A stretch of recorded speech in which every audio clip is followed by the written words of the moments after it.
तो चलिए आज एक ऐसे सवाल पर बात करते हैं, एक ऐसा सवाल जिसने ना जाने कितनी सदियों से बड़े बड़े दार्शनिकों, वैज्ञानिकों और हम सबके दिमाग को उलझा रखा है।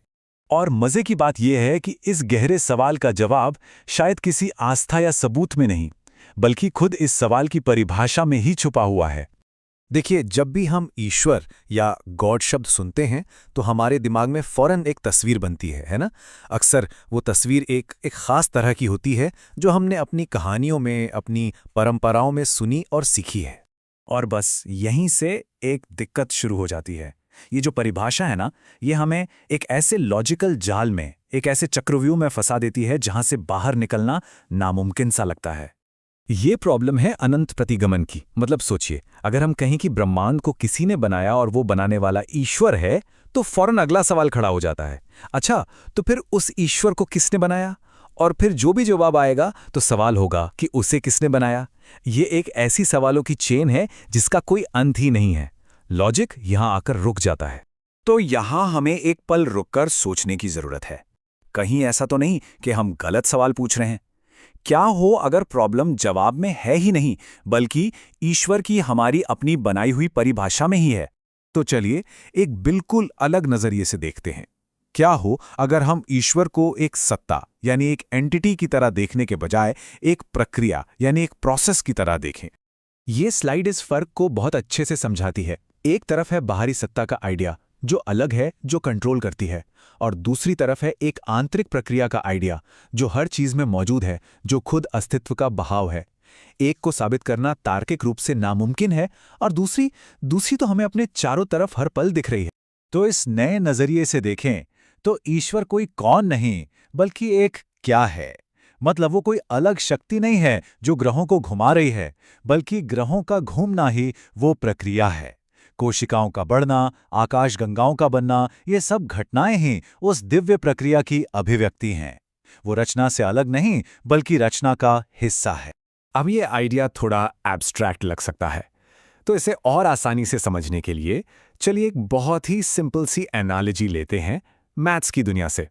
जैसे नंबर्स की कोई शुरुआत या अंत नहीं होता, एक अनंत सिलसिला है, ठीक वैसे ही इस नजरिए से ब्रह्मांड का भी कोई एक एब्सोल्यूट बिगिनिंग या एंड नहीं है।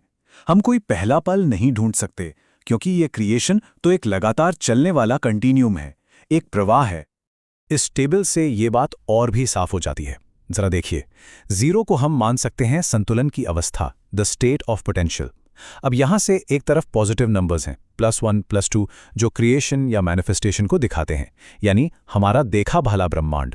और दूसरी तरफ नेगेटिव नंबर्स हैं, -1, -2, जो विघटन या वापस उसी संभावना में लौट जाने को दिखाते हैं। तो ये एक लगातार चलने वाली बैलेंस्ड प्रक्रिया है, कोई एक बार में होने वाली घटना नहीं। और जानते हैं सबसे दिलचस्प बात क्या है? ये जो लॉजिकल आइडिया है ना, ये कोई मॉडर्न साइंस की देन नहीं है। इसकी गूंज हजारों साल पुराने हमारे प्राचीन ज्ञान, हमारे वेदों में भी सुनाई देती है। ईशावास्योपनिषद का एक बहुत ही गहरा श्लोक है, ईशावास्यमिदं सर्वम। इसका सीधा सा मतलब है कि इस चलते हुए संसार में जो कुछ भी है, वो सब कुछ उस दिव्य चेतना से घिरा हुआ है, व्याप्त है। यानी कुछ भी उससे अलग है ही नहीं, कोई बाहर बैठकर देखने वाला नहीं है, क्योंकि वो दिव्यता, वो प्रक्रिया तो हर चीज के अंदर ही मौजूद है। तो जब हम इस नजरिए को अपनाते हैं तो हमारा पूरा फोकस ही बदल जाता है। अब हमारा लक्ष्य किसी निर्माता को ढूंढना नहीं रह जाता, बल्कि हमारा ध्यान इस बात पर चला जाता है कि हम इस रचना को, इस क्रिएशन को ऑब्जर्व कैसे करें, उसका अनुभव कैसे करें। मतलब फोकस शिफ्ट हो रहा है, एक निर्माता की खोज से रचना के अवलोकन की तरफ, एक उत्पत्ति या ओरिजिन ढूंढने से उस प्रक्रिया को अनुभव करने की तरफ, किसी सत्ता को साबित करने से उस प्रवाह को समझने की तरफ। हमारा काम अब ढूंढना नहीं, बल्कि देखना और समझना हो जाता है। क्योंकि एक सत्ता के रूप में ईश्वर को जानना शायद नामुमकिन है, लेकिन एक प्रक्रिया के रूप में वो तो हर जगह, हर पल खुद ही एक सबूत है। उसे किसी प्रूफ या किसी के नकारने की जरूरत ही नहीं है, उसे बस ऑब्जर्व करने की, समझने की जरूरत है। तो आखिर में सवाल ये नहीं रह जाता कि ईश्वर का अस्तित्व है या नहीं।